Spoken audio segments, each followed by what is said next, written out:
한 주간 동안 랩넌트데이 말씀을 묵상했었습니다.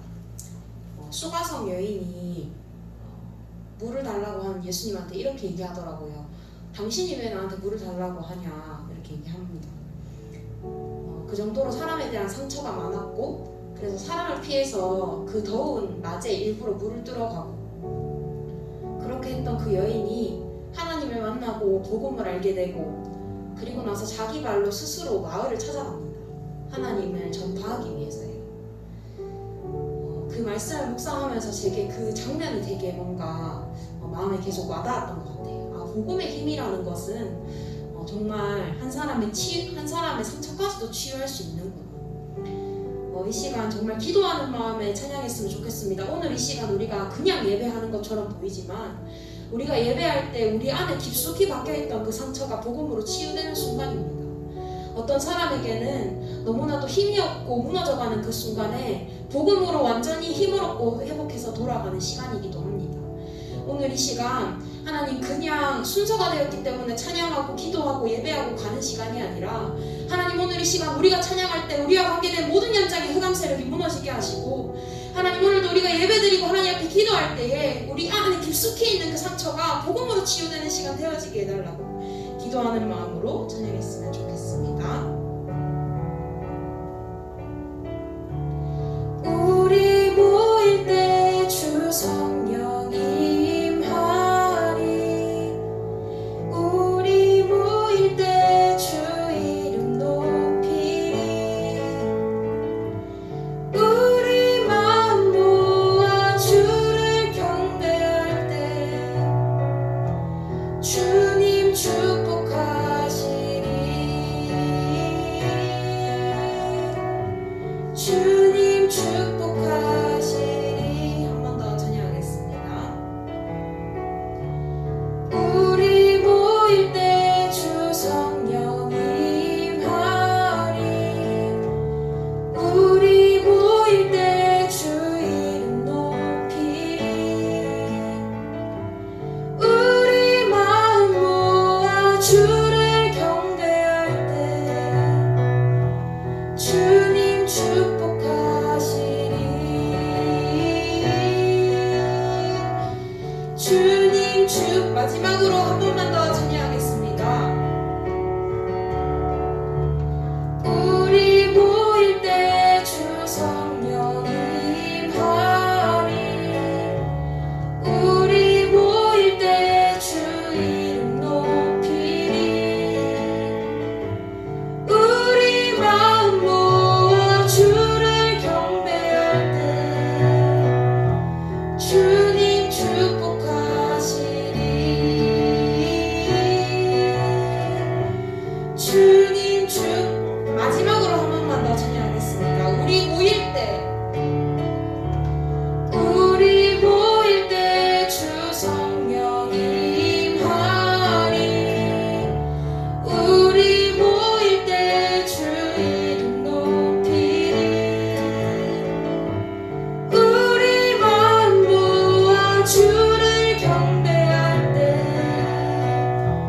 주님 축복하시리, 주님 축복하시리.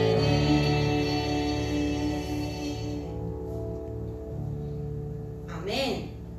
두 번째 부를 찬양은 청년의 기도라는 찬양입니다. 아마 중대원 말씀이었던 것 같은데요. 중대원 말씀에서 그렇게 얘기하셨습니다. 우리가 열심히 살아가는 것보다 중요한 것은 하나님 필요로 하실 때에 우리가 쓰임받는 것이다. 그 메시지가 또 한 주간 묵상되어지는 시간이었습니다. 하나님께 기도했던 것 같아요. 하나님, 내가 열심히 살아가는 사람, 하나님 내가 최선을 다하는 사람이 아니라 하나님이 필요로 하시는 그 자리에 있는 사람이 되게 하여 주시옵소서. 하나님이 지금 누구를 사용해야 될까 할 때 하나님 저 여기 있습니다 하면서 제가 사용되어질 수 있는 그런 사람 되게 하여 주시옵소서 기도했던 것 같습니다. 브릿지 가사라고 해야 되나요? 거기에 보면 그런 가사가 나옵니다. 나의 젊음을 세상에 빼앗기지 않도록, 나의 열정이 이 땅에 썩어지지 않도록 나의 젊음이 오직 복음만을 위해 사용하게 하여 주시옵소서. 우리의 젊음이 세상에 다 소진되어져서 우리의 열정이 이 땅에 다 썩어져서 하나님 필요로 하실 때에 사용 못하지는 사람이 아니라 하나님이 원하시는 그때에 사용되어지는 우리가 되어지게 해달라고 기도하는 마음으로 찬양하였으면 좋겠습니다. 예수님을 그리스도라 예수님을 나의 주인이라 고백하는 나는 당신의 청년입니다.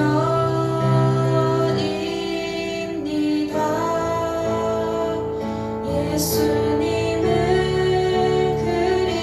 그리스도로 예수님을 나의 왕으로 섬기는 나는 당신의 청년입니다.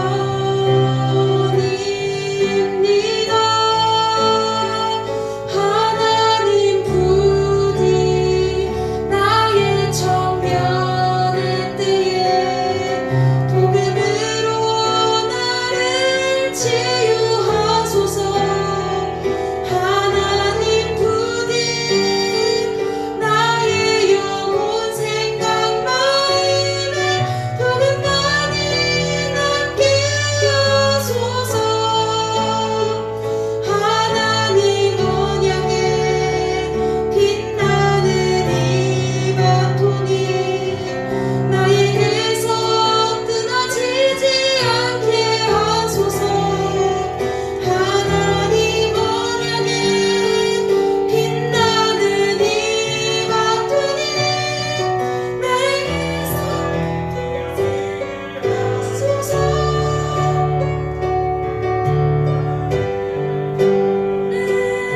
세상에 빼앗기지 않도록 나의 열정이 이 땅에 썩어지지 않도록 나의 젊음을 오직 복음만을 위하여 나의 열정을 오직 예수만을 위하여 하나님 부디 나의 청년의 때에 복음으로 나를 치유하소서. 하나님 부디 나의 영혼 생각 마음에 복음만이 남게 하소서.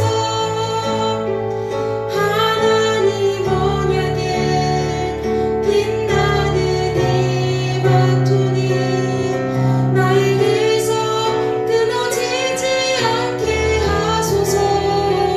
하나님 언약에 빛나는 이 바톤이 그대의 손에 채워지게 하소서. 아멘. 이 시간 예배를 두고 함께 기도하겠습니다.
하나님 아버지, 오늘 이 시간 정말 하나님 전에 나와서 정말 예배드릴 수 있는 축복 주시네 감사합니다.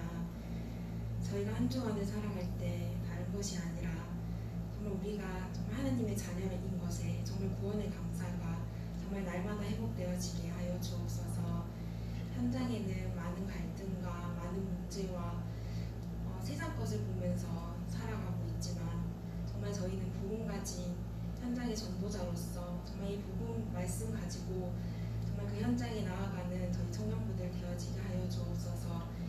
그 현장에 다른 것이 필요한 것이 아니라 정말 이 복음이 필요한 것임을 볼 수 있는 저희 청년부들 되어지게 하여 주옵소서. 그래서 오늘 말씀을 들을 때 정말 저희 한 주간에 정말 현장에서 살아갈 때 정말 현장을 정복하고 정말 그 현장에서 승리할 수 있는 정말 말씀을 붙잡고 갈 수 있는 시간 되어지게 하여 주옵소서.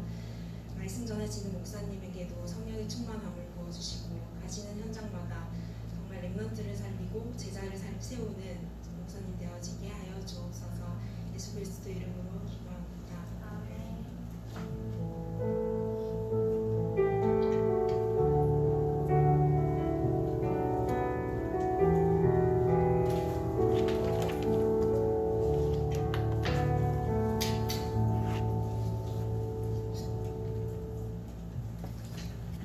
말씀 보겠습니다. 사도행전 1장 8절에서 14절 말씀입니다. 사도행전 1장 8절에서 14절 말씀 우리 함께 한 목소리로 합독하겠습니다. 오직 성령이 너희에게 임하시며 너희가 권능을 받고 예루살렘과 온 유대와 사마리아와 땅끝까지 이르러 내 증인이 되리라 하시니라. 이 말씀을 마치시고 그들이 보는 데 올려져 가시니 구름이 그를 가리어 보이지 않게 하더라.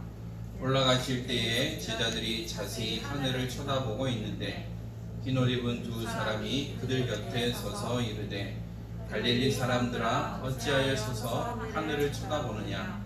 너희 가운데서 하늘로 올려지신 이 예수는 하늘로 가심을 본 그대로 오시리라 하였느니라. 제자들이 감람원이라 하는 산으로부터 예루살렘에 돌아오니 이 산은 예루살렘에서 가까워 안식일에 가기 알맞은 길이라. 들어가 그들이 요하는 다락방으로 올라가니 베드로, 요한, 야고보, 안드레와 빌립, 도마와 바돌로메, 마테와 및 알페오의 아들 야고보, 셀롯인 시몬, 야고보의 아들 유다가 다 거기 있어 여자들과 예수의 어머니 마리아와 예수의 아들과 더불어 마음을 같이하여 오로지 기도에 힘쓰더라. 아멘. 기도하겠습니다. 하나님 감사합니다. 오늘도 예배자의 축복을 누릴 수 있는 귀한 은혜를 주신 하나님, 우리 모든 청년 중직자들이 예배의 응답을 누리며 온전한 예배자로 설 수 있도록 축복하여 주옵소서. 오늘도 하나님의 언약이 귀로만 듣는 것이 아니라 우리의 마음과 생각과 영혼 속에 새겨지는 시간 되게 하시며 그 말씀의 흐름 속에 응답받는 증인의 축복을 누릴 수 있도록 은혜를 허락하여 주옵소서. 오늘도 하나님 내게 말씀을 주시고 오직 그리스도만 담대히 선포하도록 입술을 주관하여 주옵소서. 감사합니다. 주 예수 그리스도 이름으로 기도드립니다. 오늘도 함께 예배드리는 청년 중직자들을 주님의 이름으로 환영합니다. 우리는 영적인 존재이기에 날마다 이 예배의 축복을 놓치지 말아야 되겠죠. 지난주 강단 말씀에 생명건 결단이라는 말씀을 주셨습니다. 우리가 어디에 생명을 걸고 우리 어디에다 생명건 인생의 축복을 누려야 될까요? 우리가 진짜 생명 걸어야 될 때 건다라면 하나님은 그것을 통해서 우리에게 중요한 은혜와 응답을 주실 것이고요. 반대로 우리가 생명 걸지 않아도 되는 부분에 건다라면 우리는 아무리 해도 응답을 놓치면서 살아갈 수밖에 없다라는 것이죠. 저는 서론 부분에 아직도 마음이 당기는 게 뭐냐면 영혼의 위기가 왔을 때 무엇으로 대비하려고 하느냐라는 말씀이 아직도 제 귓가에 맴돌고 있습니다. 우리가 무슨 일을 당할지 모르기 때문에 실비보험도 들고 암보험도 들고 요즘은 민식이법 때문에 또 그런 보험도 들고 하는 여러 가지 많은 경향들이 있죠. 그것은 혹시 모를 그 일들을 예방하기 위해서 보험을 들지만 우리의 영혼의 위기가 왔을 때는 어떤 것을 가지고 대비를 해야 될까요? 하나님을 떠난 인간들은 이것을 모르기 때문에 뭐죠? 무속인을 찾고 종교를 찾고 뭔가 행위를 할 수밖에 없는 거예요. 그러나 저희들은 뭐죠? 이런 영혼의 위기가 왔을 때에 하나님의 말씀으로 복음으로 우리는 대비하고 넘어설 수 있다는 거죠. 우리가 복음 안에 있지만 이 복음의 비밀을 제대로 누리지 못하고 있다라면 똑같은 말씀을 듣고 똑같은 응답의 자리에 있지만 그 결과와 응답은 다를 수밖에 없어요. 그래서 우리는 진짜 영혼의 위기가 왔을 때도 흔들리지 않는 그런 믿음, 하나님의 은혜와 응답과 축복들을 누려야 되겠죠. 그래서 하나님을 떠난 인간은 어려움 속에 있을 수밖에 없어요. 해도 안 되니까요. 아무리 노력하고 아무리 수고해도 하면 할수록 더욱더 어려움 속에 있을 수밖에 없는 거죠. 그런데 우리의 형편과 문제 속에 우리의 형편이 또 우리가 문제 속에 있다라면 오늘 복음을 붙잡으면 하나님은 하나님의 일을 하신다는 거죠.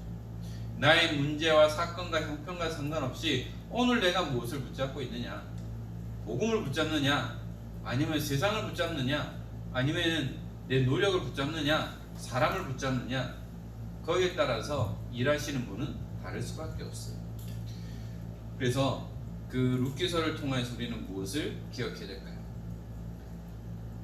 잘 살려고 갔지만 결국은 이방 타국에서 남편도 잃고 자녀도 잃고 이제 가부들만 남은 상황이었죠. 그런데 하나님께서는 나옴에게 은혜를 주셔서 뭐죠? 믿음으로 결단하게 하셨다는 거예요. 다시 고향으로 돌아가자는 겁니다. 그러면서 두 자부를 불러서 뭐라고 했죠? 이제 너희 집으로 가. 이제 내가 지금 다시 애 낳아서 언제 키워서 다시 아들을 주겠냐? 가라 라고 그랬죠. 그래서 한 사람은 아니요 같이 갈래요 라고 했다가 결국은 그들이 섬기는 이방신들과 우상을 섬기는 것으로 돌아갔지만 룻은 어머니를 따라갔다는 거죠. 저는 그것을 통해서 다시 한 번 더 무엇을 기억하느냐, 룻은 나오미를 통해서 하나님을 알았고요, 믿음을 받고요, 또 하나님이 누군지를 알았다는 거죠.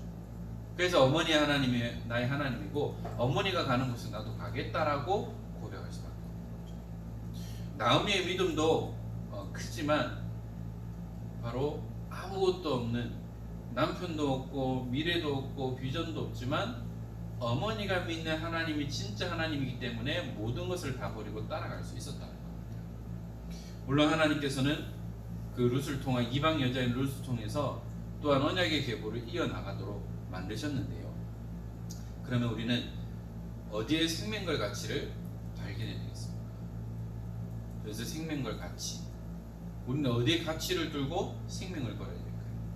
그래서 우리 인생이 달라질 수밖에 없는 것처럼 우리는 올바른 가치를 분명하게 발견해야 한다는 것이죠. 우리가 이 예배의 가치를 모르면 이 자리에 올 필요가 없죠. 오늘 날도 좋겠다, 드라이브 가기 좋고 데이트하기 좋고 오늘 딱 먹방하기 좋은 날, 시원하고. 그런데요, 우리는 이 예배의 가치를 두고 가치를 발견했기 때문에 그 모든 거 내려놓고 오늘 이 자리에 나와 함께 예배 축복을 누리고 있습니다. 그러면 오늘 우리가 함께 나눌 말씀이 뭐냐? 증인인데요. 증인은 뭐죠? 보고 직접 확인한 사람입니다. 체험한 사람이죠. 그러면 우리는 무엇의 증인일까요?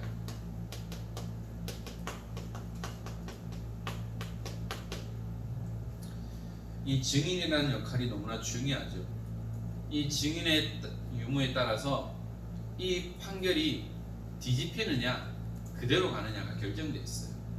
또 하나님께서 우리에게 이 증인의 축복을 주셨는데, 그러면 우리가 그리스도인으로서 무엇의 증인이 되어야 될까요? 그래서 모든 성도는 증인이라는 거죠. 어떤 증인이냐? 바로 예수님이 그리스도라는 것을 깨닫고요, 체험한 증인이죠. 그리고 증거가 있다는 겁니다. 그 증거가 있으면 세상을 살릴 수밖에 없는데요. 그 증거가 뭐죠? 바로 하나님을 떠난 이 12가지 문제 속에서 해결되어지고 응답받은 증인이라는 거죠. 바로 우리가 구원받은 것이 그 증거라는 겁니다. 구원 아무나 받을 수 없잖아요. 하나님의 은혜를 입은 자만이 이 구원의 축복을 누릴 수 있는 거예요.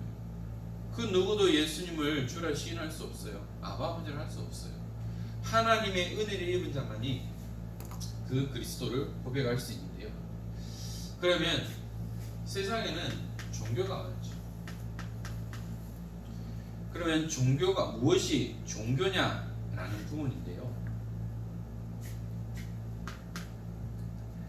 예수님은 세상의 중대 문제 세 가지, 하나님을 떠난 문제, 또한 끌어오는 죄 문제, 또한 사탄 문제를 완전히 해결하셨죠. 바로 이 세 가지 근본 문제를 해결한 유일한 해결자라는 겁니다.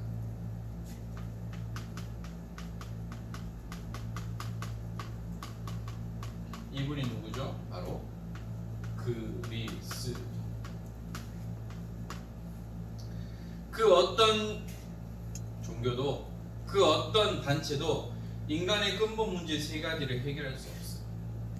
이 문제를 해결할 수 있는 유일한 해결자는 오직 그리스도밖에 없는 것이죠. 그래서 하나님 만나는 길을 열어주셨어요. 요한복음 14장 6절에 하나님 만나는 길을 열어주셨고요. 모든 저주와 죄와 운명 사주팔자에서 벗어날 수 있도록 우리에게 해방받는 길을 주셨어요. 마가복음 10장 45절에 신이 대성물이 되셨다는 것이죠. 그리고요, 사탄과 흑암에서 해방됐습니다.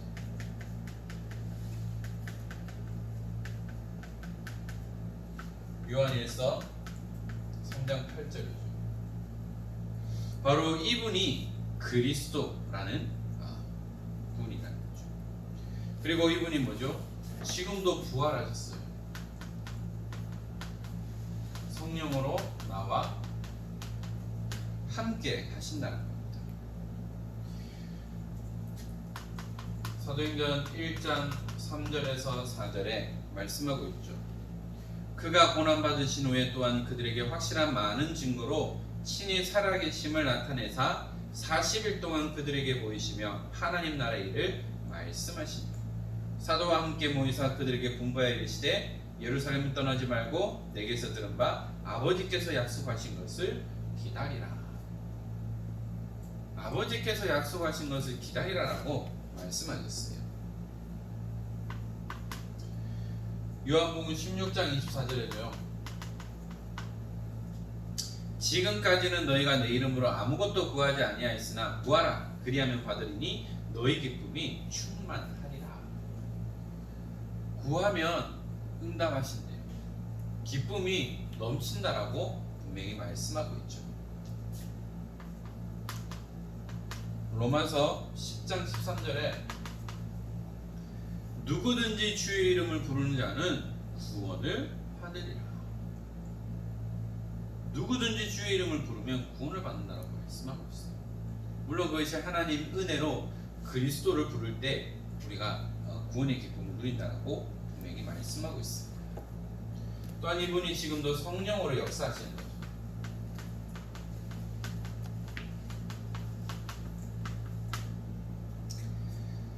사도행전 1장 8절에 오직 성령이 너에게 임하시면 이라고 말씀하고 있습니다. 바로 구원받은 하나님의 백성에게 그리스도를 영접한 그 순간 성령이 내주하시고 성령이 역사하신다는 거죠.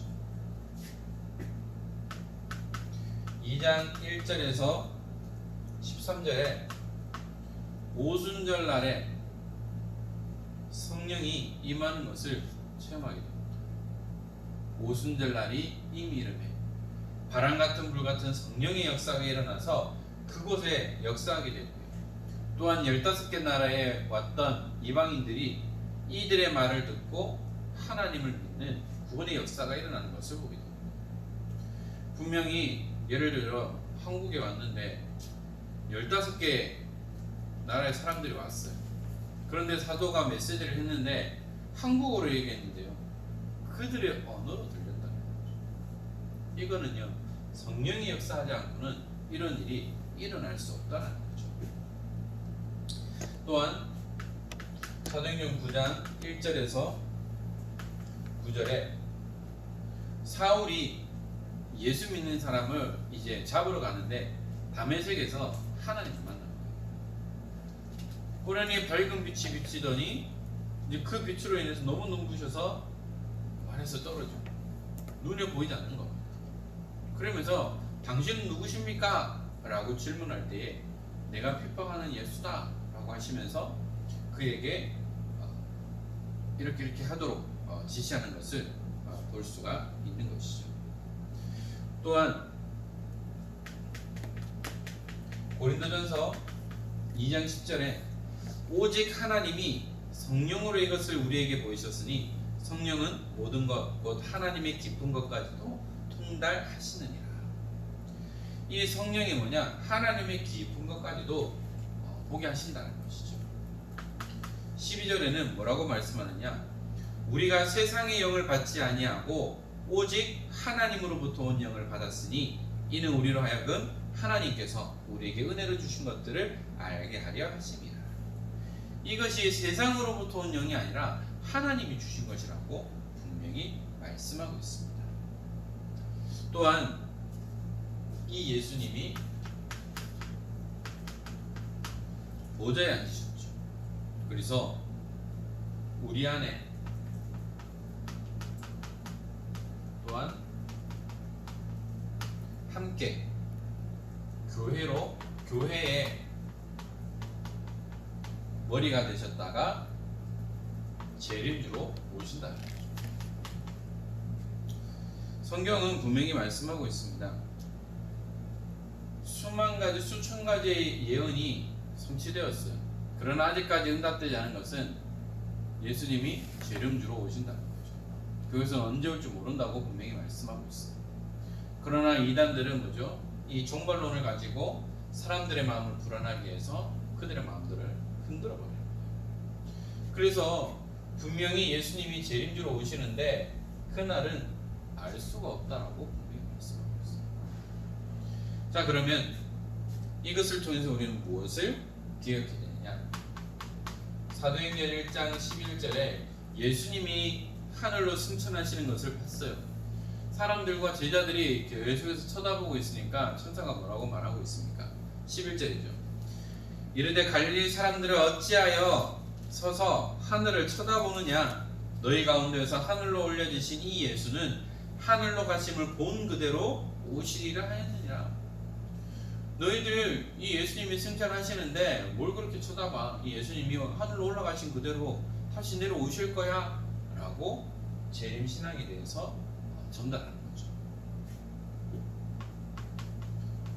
에베소서 1장 20절에서 23절에도 말씀하고 있어요. 그의 능력이 그리스도 안에서 역사하사 죽은 자들 가운데서 다시 살리시고 하늘에서 자기의 오른편에 앉히사 모든 통치와 권세와 능력과 주권과 이 세상뿐 아니라 오는 세상에 일컫는 모든 이름 위에 뛰어나게 하시고 또 만물을 그의 발 아래에 복종하게 하시고 그를 만물 위에 교회의 머리로 삼으셨으니 교회는 그의 몸이니 만물 안에서 만물을 충만하게 하시는 이의 충만함이니라. 분명하게 말씀하고 있어요. 교회의 머리로 삼으셨다는 것이죠. 그리고 교회는 그의 몸이기 때문에 그 만물 안에서 만물을 충만하게 하는 충만이다라고 말씀하고 있습니다. 그래서 이 보좌에 앉으신 예수님이 우리 안에 함께 또한 교회의 머리가 되시고 또한 우리를 구원하시기 위해 심판하시기 위해 마지막 재림주로 오신다고 분명히 말씀하고 있습니다. 자, 그렇다면 세상에서 말하는 종교로는 이 응답을 누릴 수 없죠. 종교와 복음의 차이가 있지 않습니까?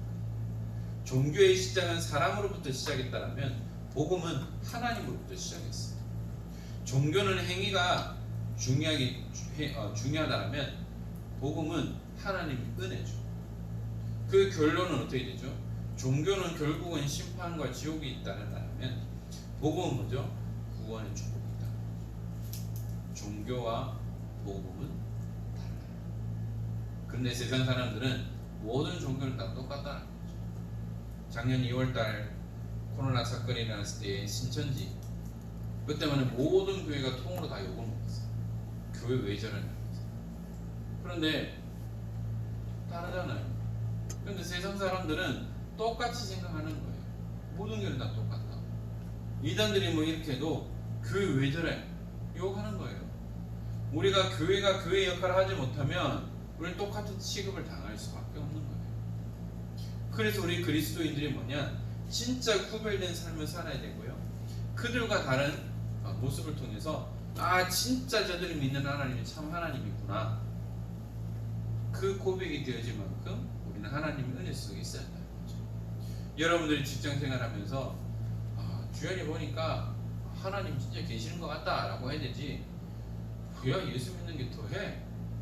이래버리면 하나님의 영광에 먹칠하는 겁니다. 누구를 보니까 진짜 뭔가 있는 것 같아. 알고 보니 예수 믿는 사람, 알고 보니 복음 운동하는 랩런트. 그러면요 하나님의 이름이 올려질 수밖에 없어요. 그래서 나와 함께 하시는, 또한 나에게 은혜를 주시는 그 그리스도를 통해서 날마다 복음의 깊이와 넓이와 높이를 우리는 체험하고 더 나가야 한다는 거죠. 그래서 나는 뭐죠? 구원받은 하나님의 자녀, 랩런트라는 겁니다. 여러분들이 그냥 그 회사에 취업하는 것 같고 이직한 것처럼 보이지만 분명히 하나님의 절대 계획 속에서, 절대 여정 속에서 하나님의 절대 뜻을 이루는 그 시간표라는 거예요. 여러분들은 산업 현장을 살릴 랩런트 선교사. 왜 하나님께서 여러분들을 직장 생활하게 하실까요? 분명한 이유가 있다는 거죠. 내가 그 선교사의 사명을 가지고 가느냐? 그러면 매일매일이 우리는 기대되고 은혜되지만 또 직장 가야 돼. 좀 쉬었으면 좋겠어. 진짜 밥 마신 선배 보기 싫어, 상사 보기 싫어, 이러면 직장 생활이 지옥이에요. 그러나 여러분들이 진짜 사명을 가지고 하나님의 언약을 가지고 나간다는 거예요. 비록 힘들게 하고 어렵게 하고, 누구는 주말인데도 전화해가지고 업무 주가면 정말 싫잖아요. 그러나 뭐냐? 하나님은 그것을 통해서 또한 렘넌트의 언약의 여정을 걸어가게 하시고, 또한 문제가 되지 않고 영향받지 않을 만큼 하나님은 여러분들을 통해서 중요한 일들을 이뤄나가신다는 거죠. 그래서 뭐냐? 우리가 이 사실만 체험하면 모든 문제가 해결됩니다.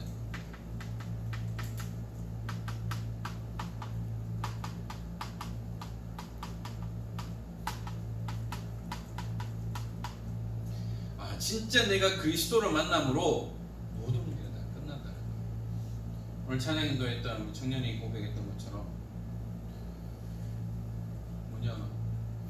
남편도 없어요.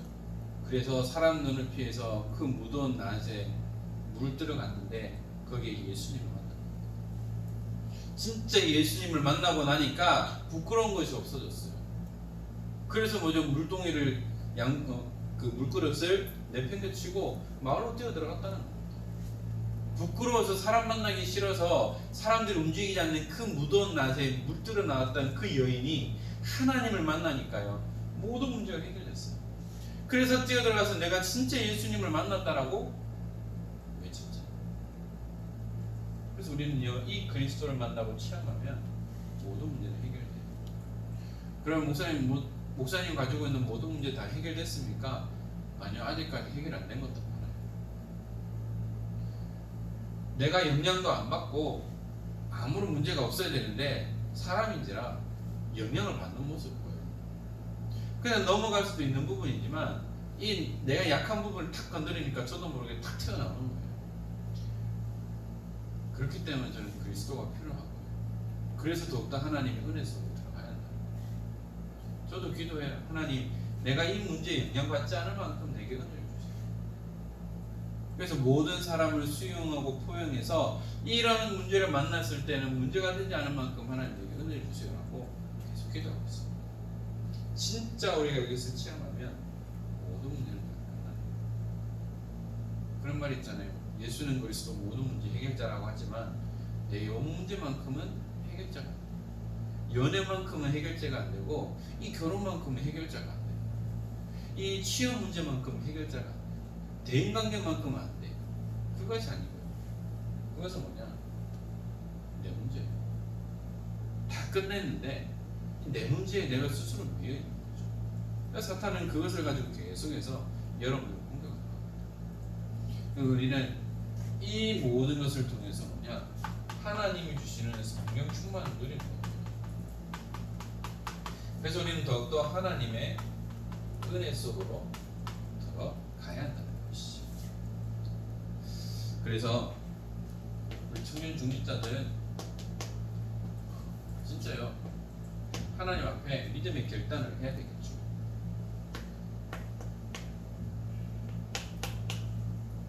하나님 앞에서 여러분들의 직장 생활과 여러분들의 연애 생활과 여러분들의 모든 대인 관계 속에서 뭐죠? 하나님 앞에서.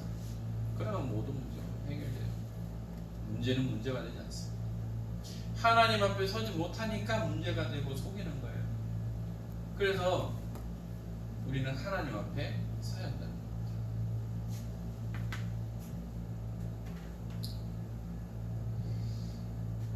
내 자신이 뭐냐? 하나님의 믿음을 볼 수 있어야 한다. 여러분들을 통해서 나오미 시어머니의 모습을 보면서 룻은 뭐냐? 어머니의 믿음을 봤다는 거죠. 저는 그 말씀을 들으면서 금요 기도회 때도 그렇게 고백했는데요.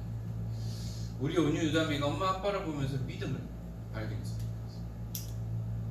우리 온유 유다미가 엄마 아빠를 보면서 조부모를 보면서 아 진짜 어려울 때 하나님 앞에 기도하면 응답받구나 라는 것을 보여줬으면 좋겠어요. 저도 저희 부모님이 항상 기도하시고 문제 속에 있을 때마다 기도하시면서 응답받는 것을 봤거든요. 저희 아버지도 처음 달성공단에 목회를 시작하시면서 늘 하셨던 말씀이 뭐냐, 공단에 제일 높은 산에 올라가서 그 공단을 보면서 기도하셨다고 했어요. 그래서 하나님은 그 시골에서 시작했던 그 교회를 통해서 지금은 그 지역에 많은 교회들이 세워지고 지역에 영향을 줄 만큼 하나님 응답하셨죠. 계속 기도하셨던 게 뭐냐면 그때는 당시만 해도 경상북도 달성군 농공면 이때였거든요. 그때 뭐라고 기도하셨느냐, 나가는 선교사, 보내는 선교사, 기도하는 선교사를 계속해서 기도하셨어요. 그래서 하나님 시간표가 됐을 때에 다락방 전도 운동하면서 전 세계로 나갔어요. 저는 그것 가지고 있기 때문에 보내는 선교사, 나가는 선교사, 기도하는 선교사 저도 기도하고 있어요. 내가 나갈 수 없기 때문에 뭐죠? 선교사님을 후원해서 보내는 거예요. 그리고 내가 여유가 되지 않는다, 기도로 돕는 거예요.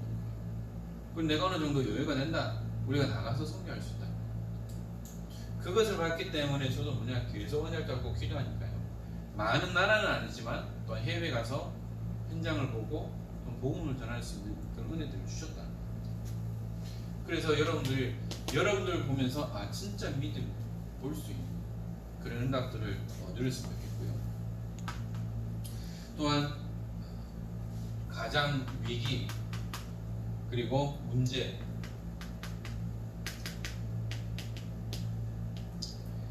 이 어려운 순간에 또한 뭐냐, 믿음을 선택하는 은혜를 누렸으면 좋겠습니다. 진짜 결정적인 순간에 나의 영적 상태에 따라서 선택하는 건 달라졌어요. 그래서 끝까지 여러분들이 믿음을 선택할 수 있는 그 은혜들을 누리기 원합니다. 또한 237개의 나라 5천 종족 우리가 렘넌트 운동을 위해서 어떻게 해야 되느냐, 생명 걸 가치를 발견해 줍니다.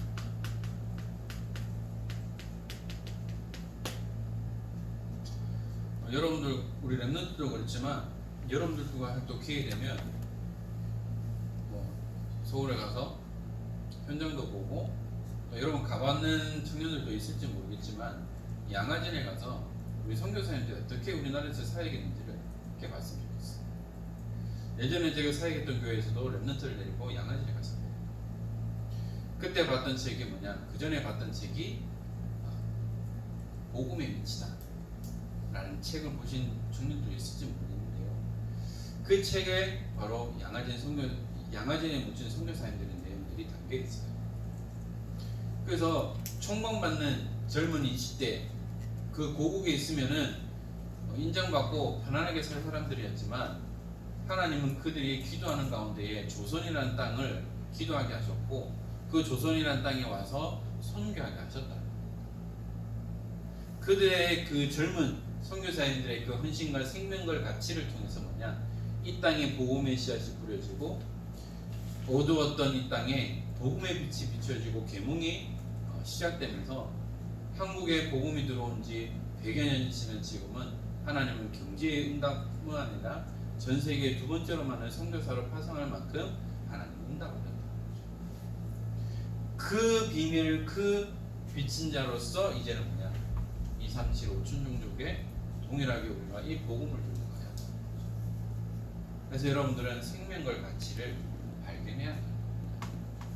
그러면 내가 이러고 선교사님들과 같이 나도 선교 현장 가겠습니다, 이런 사람들도 나와야 되겠지만 안 되기 때문에 뭐죠? 그 선교사님을 제가 후원하겠습니다 라는 경제로 여러분들이 후원할 수 있어요. 그리고 기도로 후원할 수 있어요. 그래서 어느 정도 응답받아야 되냐, 237개의 나라 가운데에 한 나라, 한 선교사님을 책임지고 기도할 수 있을 만큼 여러분들이 응답받기만 하면 돼요. 그래서 여러분들은 준비해야 되겠죠. 리더로, 지도자로, 청년 중직자로 준비돼야 됩니다. 그리고요, 언약의 가정을 놓고 계속해서 기도하고 준비해요. 어떻게 보면 꼰대처럼 느낄 수 있겠지만 여러분들이 어떠한 가정의 응답을 누리에 따라서 여러분들 평생이 다르죠. 물론 여러 사람 만날 수 있어요. 진짜 복음과 통하는, 말씀이 통하는, 언약이 통하는 사람 만나요. 저희 집사님 계속 그래요. 좋지만 저희 오랫동안 있는 이 바뀌지 않는 이 체질 때문에 답답해 할 때가 너무 많아요. 그래서 어제도 그러더라고요. 좀 컨디션이 안 좋으니까 제2의 정성력, 제2의 전주는 만들지 말라면서 표현 좀 하라면서. 제가 표현을 잘 못하다. 그러니까 이 거의 처음 알게 된 지도 한 20년, 지금까지 20년 됐거든요. 물론 그 과정 속에 여러 가지 많은 문제들이 있었지만 그 20년의 시간이 있었기 때문에 어느 정도 이해는 하지만 그래도 이게 좀 채워지지 않는 부분들이죠. 여러분들은 진짜요, 이것을 놓고 기도하면 하나님은 정확하게 인도하시는 겁니다. 그래서 여러분들이 복음 안에서 말씀을 기준으로, 언약을 기준으로 만나면서 진짜 이 사람이 내 평생에 함께 할 사람이 맞구나라고 하면 도전합니다. 그래서 하나님은 딱 예배해놨어요. 문제는 어디인지 알고 못하기 때문에 문제가 되지만 하나님은 가장 정확하게 예배해놓고 계신다. 그리고 여러분은 청년 중직자를 준비하고 있어요. 이 시대의 흐름을 바꾸는 우리 청년 중직자들이 일어나서 목회자의 수적이 되고 랩런트들의 그런 배경이 되어서 위로는 선배 중직자입니다. 아래로는 랩런트들을 중개할 수 있는 그런 가교 역할을 하는 우리 청년 중직자들 되기 원합니다. 그래서 여러분들은 복음의 깊이 뿌리 내리면 돼요. 하나님 앞에서 예배 성공하면 됩니다. 그리고요, 훈련의 흐름 속으로 들어가는 거죠. 본부 훈련 스케줄이 다 나왔어요. 랩런트 리더 수련회 그리고 랩런트 대회 지금 스케줄이 나와 있고, 좀 코로나가 장기화돼서 우리가 뭔가 할 수 있는 그런 부분들이 많이 제약되어 있지만 우리 함께 기도하면서 인도받았으면 좋겠고요. 그래서 여러분들 때문에 우리 은평교회가 든든하게 세워주고 정말 하나님의 소원을 가슴에 품고 하나님의 마음을 시원케 하며 목회자의 마음을 시원케 하는 청년 중직자들이 일어나는 가운데 여러분들을 통한 하나님의 절대 주권 속에 하나님의 귀한 은혜를 누리고 날마다 믿음으로 승리하는 모든 청년 중직자들 되기를 주 예수 그리스도 이름으로 축원합니다. 기도하겠습니다. 하나님 감사합니다. 오늘 함께 예배자의 축복을 누릴 수 있는 귀한 은혜를 주신 하나님, 우리 청년 중직자들과 함께 하나님이 원하시는 귀한 응답을 누리며 237을 가슴에 품고 그들을 수용할 만큼 복음에 각인되어지며 뿌리 내리며 체질되어지는 귀한 응답을 누릴 수 있도록 축복하여 주옵소서. 이들 때문에 이들의 직장 현장에 하나님의 나라가 임하게 하시고 주위 사람들이 이들을 바라보며 정말 믿음을 보게 하시고 어떠한 위기와 어려운 순간 속에서도 믿음을 선택하는 은혜를 주시사 이들 때문에 하나님의 귀한 언약이 성취되어지며 그 응답의 흐름 속으로 들어갈 수 있도록 축복하여 주옵소서. 무더운 여름철 건강 때문에 어려움을 당하지 않게 하시고 또한 이들이 기도하는 가운데에 청년 중직자로 언약의 가정의 응답을 누리며 또한 마음껏 믿음 안에서 귀한 사명을 감당하며 후대를 세워나가는 증인의 축복을 누릴 수 있도록 인도하여 주옵소서. 우리 주 예수 그리스도의 은혜와 하나님의 크신 사랑하심과 성령님의 감화 감동 충만하심이 하나님이 함께 하시는 임마누엘 언약 속에 날마다 이 복음의 비밀을 누리며 우리가 어떠한 순간에서도 믿음을 선택하는 가운데에 하나님 앞에 증인의 축복을 누리며 마음껏 그리스도를 증거하기 원하는 사랑하는 모든 청년 중직자들 머리 위에 이제로부터 영원토록 항상 함께 있을지어다. 아멘.